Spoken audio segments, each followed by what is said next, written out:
ओम श्री गणेशाय नम नमस्कार बंधुगण आपण माननकु आम यूट्यूब चैनल को बहुत बहुत स्वागत। जदि विशेष भाव में आम एठी कहिबा कि ए भिडियो रे आम विशेष रूप से आपण माननकु कहिबु आगामी ए 3 दिनर समय अवधि रे आपणक जीवन रे पूरा चार चांद लागिबाकु जाउछि।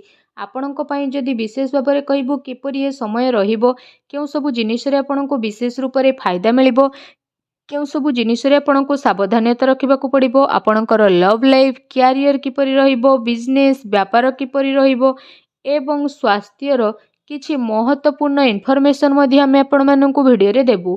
आ भिडियो शेष रे आमे किछि उपाय विषय रे मध्ये कहिबु जहा द्वारा आपण ए समय अवधि को आहुरी अधिक भल और मंगलदायक करि परिबे। आगो को वीडियो आरंभ करबा पूर्वरु आमर आपनकु रिक्वेस्ट कि जदि आपण हमर ए चैनल नुआ आछंती चैनल को सब्सक्राइब करंतु सांगरे नोटिफिकेशन बेल को मध्य ऑन करि दियंतु जहा द्वारा समय समय रे सह नुआ नुआ वीडियो रो नोटिफिकेशन आपण माननकु सर्वप्रथमे पहुंची जिवो।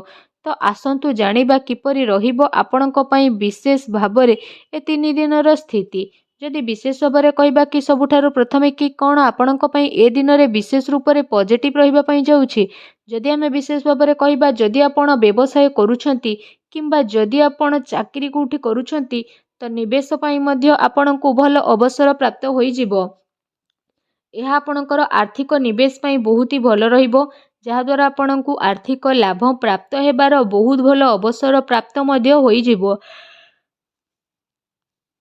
भाग्य भल साथ देव काम कार्य रे भल सफलता मध्य आपणको प्राप्त होई जिवो। ता सहित चल अचल संपत्ति दृष्टि निवेश करिबा आपणक पई विशेष रूप से बहुत ही भल साब्यस्त हेबो। सेथिपई समय आउ परिस्थिति को देखि निवेशर मध्य अवसर बा तलासी आपण नहीं जातु जहा द्वारा आपणको सफलता निहाती प्राप्त हेबो। आउ आर्थिक स्थिति मध्य आपणकर काफी मजबूत होई जिवो। ता सहित कोनोसी अप्रत्याशित आय बा शायद कौनसी प्रोब्लेम रे आपण फसी पारंती ए आयर भल भाव में प्रयोग करंतु जहा द्वारा कौनसी यात्रा बा एमिति किछि गतिविधि रे जोठी आपणकर उद्देश्य अस्पष्ट रहिबो विचार को लोक माननको कुहंतु जहा आपणक दिमाग रे रहिछि।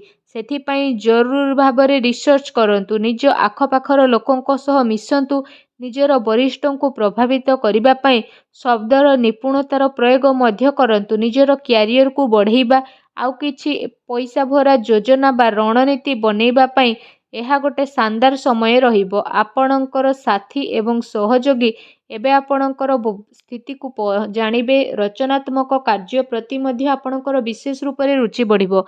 ए अवसर अवश्य लाभ उठांतु नुआ भाव में काम करिबार मौका को हाथ जीवाकू दियंतु नहीं। निजर रचनात्मकता द्वारा निजर घर को खूबसूरत बनै पारिबे। निजर कार्य क्षमतार अन्य को आपण विशेष भाव में प्रभावित करिबे। कार्य क्षेत्र में लाभर विशेष जोग रही आकस्मिक धन लाभ मध्य समय आपनको विशेष रूप से होई पारे। आसंतु जानिबा आपनको पई कोन नेगेटिव रहिबो। घरोई समस्या को दूर मध्य करिबे अन्यथा प्रोब्लेम आसीपारे निज कथार भरोसा करंतु घर परिवार सदस्यों उपरे भरोसा करंतु कौनसी अन्य व्यक्ति उपरे आदु भरोसा करंतु नहीं। अनावश्यक प्रोब्लेम उपजिबो। यह सहित पारिवारिक स्थिति आपणकर चिंतापूर्ण रहिबो जहा द्वारा घरे टिके छोट मोट प्रोब्लेम होई पारे। सेथिपई घर और परिवार रे आपसिक सामंजस्य बनै रखिबा पई चेष्टा करंतु जणे आउ जनक उपरे भरोसा करिकी सबु काम को करंतु निजर दायित्व को निभेइबार पूर्ण प्रयास करिकी आपण माता पितांकर संबंध को मधुर बनै रखिबा पई चेष्टा करंतु। एमिति व्यक्ति पाखकु जांतु जहांकु पाखकु जीवा जरूरत रहिछि जेमिति आपणकर भाई भौणी माता पिता बा पड़ोसी सेमानंकु शांति प्रदान करंतु। ए समय रे सांसारिक एवं व्यवहारिक मामला उपरे ध्यान केंद्रित करिबार नाही बरं निजर दृष्टिकोण को बदलैबा एवं नुआ विचार को भाबिबार समय आसीछि। बहुत सारा लोक आपण को नेकी आग को बढ़िबे एहा द्वारा अधिकतर समय मल्टीटास्किंग रे रहिबो बा से सबु की करंतु जहा आपण करूछंती आ आपण को शीघ्र ही सफलता मिलिबो। किछि नुकसान मध्य आपण को ए समय रे मिली पारे जहा आपण को परिवार को प्रभावित करिवो। आपण विचलित मध्य होई जिवे कार्यभार रो अधिकता कारणरू जरूरी कार्य को आपण समय रे सह पूरा करि परिबे नाही। सेथिपई क्रोधर अधिकता मध्य रहिबो। ନକାରାତ୍ମକ ବିଚାର ଠାରୁ ଦୂରେଇ ରୁହନ୍ତୁ ଏବଂ ଅଧିକାରୀଙ୍କ ଠାରୁ ବାଦ ବିବାଦ କରିବା ଠାରୁ ଦୂରେଇ ରୁହନ୍ତୁ। ଏହା ଆପଣଙ୍କ ପାଇଁ ଭଲ ରହିବ। ଆସନ୍ତୁ ଜାଣିବା ଏ ଟାଇମ୍ରେ ଆପଣଙ୍କର ଲଭ୍ ଲାଇଫ୍ କିପରି ରହିବ। ଆପଣଙ୍କୁ ଆପଣଙ୍କର ପ୍ରେମ ଜୀବନରେ ସମ୍ଭାଳିକି ଚାଲିବାର ଆବଶ୍ୟକତା ରହିଛି। କାରଣ ଛୋଟ ମୋଟ କଥା ବି ବଡ଼ ହୋଇପାରେ ଆଉ ତାର ପ୍ରଭାବ ଆପଣଙ୍କର ପ୍ରେମ ଜୀବନରେ ନକାରାତ୍ମକ ରୂପରେ ମଧ୍ୟ ଆସିପାରେ।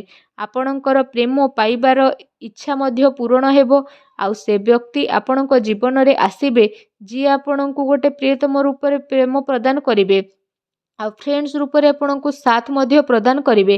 ଏ ଟାଇମ୍ ଆପଣଙ୍କ ଲଭ୍ ଲାଇଫ୍ ପାଇଁ ବହୁତ ହି ଶାନଦାର ଆଉ ବହୁତ ହି ବେଷ୍ଟ ରହିବ। ପ୍ରତିଟି ସ୍ଥିତିରେ ନୂଆ ନୂଆ ମୌକା ଆପଣଙ୍କୁ କହିବାକୁ ଗଲେ ପ୍ରାପ୍ତ ହେବା ପାଇଁ ଯାଉଛି। ଏ ଦିନର ଆପଣଙ୍କୁ ଅବଶ୍ୟ ହିଁ ଲାଭ ଉଠେଇବାର ରହିଛି। ଯଦି କହିବା ଆପଣଙ୍କର ବ୍ୟବସାୟ କ୍ୟାରିୟର ବିଷୟରେ ତା ବିଶେଷ ଭାବରେ ବ୍ୟବସାୟ ଗତିବିଧି ଆପଣଙ୍କର ସଫଳ ହେବ। କାରବାରରେ ବିଶେଷ ଭାବରେ ଧନଲାଭର ସ୍ଥିତି ରହିଛି। ପ୍ରପର୍ଟି ସେୟାର ବଜାରରେ ବିଶେଷ ଭାବରେ ନିବେଶ କରିବା ଆପଣଙ୍କ ପାଇଁ ଲାଭଦାୟକ ରହିବ। ଅନାବଶ୍ୟକ ଖର୍ଚ୍ଚର ଅଧିକତା ରହିବ ଯାହାର କଣ୍ଟ୍ରୋଲ କରିବାର ଆବଶ୍ୟକତା ରହିଛି। ଏହା ସହ ଚାକିରି କରୁଥିବା ବ୍ୟକ୍ତିବିଶେଷଙ୍କ ପାଇଁ ଏ ଦିନ ବହୁତ ଭଲ ରହିବ। ବିଦ୍ୟାର୍ଥୀଙ୍କ ପାଇଁ ଟାଇମିଂ ମିଲାଜୁଲା ରହିବା ପାଇଁ ଯାଉଛି। ତ ଯଦି କହିବା ଆପଣଙ୍କ ପାଇଁ ବିଶେଷ ଭାବରେ ବ୍ୟାପାର ସମ୍ବନ୍ଧିତ କୌଣସି ଯାତ୍ରାରେ ଯିବାର ଯୋଗ ବନୁଛି। କୋର୍ଟ କଚେରୀ ସମ୍ବନ୍ଧିତ କୌଣସି ଭଲ ଖୁସି ଖବର ମଧ୍ୟ ଆପଣଙ୍କୁ ପ୍ରାପ୍ତ ହୋଇପାରେ। ଏହା ସହିତ ଯଦି କହିବା ଯେଉଁ ଲୋକମାନେ ସରକାରୀ କ୍ଷେତ୍ରରେ ଚାକିରି କରୁଛନ୍ତି ତ ସେମାନଙ୍କୁ ଶୀଘ୍ର ହିଁ ସରକାରୀ ସୁଖ ପ୍ରାପ୍ତ ହେବ। ଆପଣଙ୍କର ଆମଦାନୀରେ ବହୁତ ଭଲ ବୃଦ୍ଧି ମଧ୍ୟ ଆଗକୁ ଆସୁଥିବା ଟାଇମ୍ରେ ଦେଖିବା ପାଇଁ ମିଳିବ। ତା ସହିତ ସମୟ ଆପଣଙ୍କ କ୍ୟାରିୟର ପାଇଁ ବହୁତ ହି ଅନୁକୂଳ ରହିବ ଆଉ ଆପଣଙ୍କୁ ସରକାରୀ କ୍ଷେତ୍ରରେ କାଫି ଫାଇଦା ମଧ୍ୟ ହେବ। ଆପଣ ଆପଣଙ୍କର କାର୍ଯ୍ୟ ପାଇଁ ସ୍ୱୟଂ ଉପରେ ଭରସା କରିକି ରହିବାକୁ ପଡ଼ିବ। ବେରୋଜଗାରଙ୍କୁ ରୋଜଗାର ନୂଆ ଅବସର ମଧ୍ୟ ପ୍ରାପ୍ତ ହେବ। ବ୍ୟାପାର ଧନ୍ଦାରେ ବହୁତ ଭଲ ଲାଭ ମିଳିବାର ସମ୍ଭାବନା ରହିଛି। କିନ୍ତୁ ଅନାବଶ୍ୟକ ଖର୍ଚ୍ଚର ଯେହେତୁ ଅଧିକତା ରହିବ ତେଣୁ ଟିକେ ସାବଧାନ ରୁହନ୍ତୁ। ଯଦି କହିବା ଏ ସମୟରେ ଆପଣଙ୍କ ସ୍ୱାସ୍ଥ୍ୟ କିପରି ରହିବ ତ ସ୍ୱାସ୍ଥ୍ୟରେ କୌଣସି ପ୍ରକାରର ସ୍ୱାସ୍ଥ୍ୟ ରିଲେଟେଡ୍ ଗମ୍ଭୀର ସମସ୍ୟାର ସାମ୍ନା କରିବା ପାଇଁ ବିଶେଷ ରୂପରେ ପଡ଼ିପାରେ। ସେଥିପାଇଁ କୌଣସି ପ୍ରକାରର ସ୍ୱାସ୍ଥ୍ୟ ସମ୍ବନ୍ଧିତ ସମସ୍ୟା ଉତ୍ପନ୍ନ ହେବା ଦ୍ୱାରା ସମୟ ପୂର୍ବରୁ ଉପଚାର କରିବାର ବହୁତ ଭଲ ଆବଶ୍ୟକତା ରହିଛି। ଯାହାଦ୍ୱାରା ସମୟ ଥାଉ ଥାଉ କୌଣସି ବି ବଡ଼ ପ୍ରୋବ୍ଲେମରୁ ଆପଣ ବାହାରକୁ ବାହାରି ପାରିବେ। ସାବଧାନ ରୁହନ୍ତୁ। ଏଥିପାଇଁ ଆପଣ ନିଜର ଖାଦ୍ୟପେୟ ଉପରେ ବିଶେଷ ଧ୍ୟାନ ଦିଅନ୍ତୁ। ତା ସହିତ ନିଜ ସ୍ୱାସ୍ଥ୍ୟକୁ ଆହୁରି ଅଧିକ ଭଲ ରଖିବା ପାଇଁ ଆପଣ ପ୍ରତ୍ୟେକ ଦିନ ଯୋଗ କରନ୍ତୁ, ବ୍ୟାୟାମ କରନ୍ତୁ ଏବଂ ସୁସ୍ଥ ରୁହନ୍ତୁ। ଆସନ୍ତୁ ଜାଣିବା ଆପଣଙ୍କ ପାଇଁ କ'ଣ ବିଶେଷ ଉପାୟ ରହିଛି। ଯଦି ବିଶେଷ ଉପାୟ ବିଷୟରେ କହିବା ସ୍ନାନ ଆଦି ଆପଣ କରିସାରିବା ପରେ ବିଶେଷ ଭାବରେ ବହୁତ ହିଁ ପ୍ରେମ ପୂର୍ବକ ସାବୁଦାନାର କ୍ଷୀରି ବନାନ୍ତୁ ଆଉ ସେ କ୍ଷୀରିରେ ଆପଣ ଚିନି ବଦଳରେ ମିଶ୍ରି ମିଶାନ୍ତୁ। ଯେବେ ଏ କ୍ଷୀରିଟି ପ୍ରସ୍ତୁତ ହୋଇଯିବ ସେଥିରେ ଆପଣ ଅଳ୍ପ ଟିକେ କେଶର ପକାନ୍ତୁ ଆଉ ତାପରେ ଆପଣ ସେ କ୍ଷୀରିଟିକୁ ନେଇ ସବୁଠାରୁ ପ୍ରଥମେ ମା ଲକ୍ଷ୍ମୀଙ୍କୁ ଭୋଗ ଲଗାନ୍ତୁ। ଏହାପରେ ଆପଣ ସେ କ୍ଷୀରିକୁ ମା ଲକ୍ଷ୍ମୀଙ୍କ ଆଗରେ ରଖିକି ଘର ପରିବାରରେ ବାଣ୍ଟି ଦିଅନ୍ତୁ। ଏପରି କରିବା ଦ୍ୱାରା ମା ଲକ୍ଷ୍ମୀ ବହୁତ ଅଧିକ ପ୍ରସନ୍ନ ହେବେ ଏବଂ ଆପଣଙ୍କର ସବୁ କଷ୍ଟକୁ ଦୂର କରିବେ। ଯାହା ବି ଆପଣଙ୍କ ଜୀବନରେ ପ୍ରୋବ୍ଲେମ୍ ଚାଲିଛି ସବୁ ଦୂର ହେବ। ଭିଡ଼ିଓଟି କେମିତି ଲାଗିଲା କମେଣ୍ଟ କରିକି ଜଣାଇବେ। ଚ୍ୟାନେଲରେ ନ ଆସିଥିଲେ ଚ୍ୟାନେଲକୁ ସବସ୍କ୍ରାଇବ୍ କରିବେ। ଧନ୍ୟବାଦ।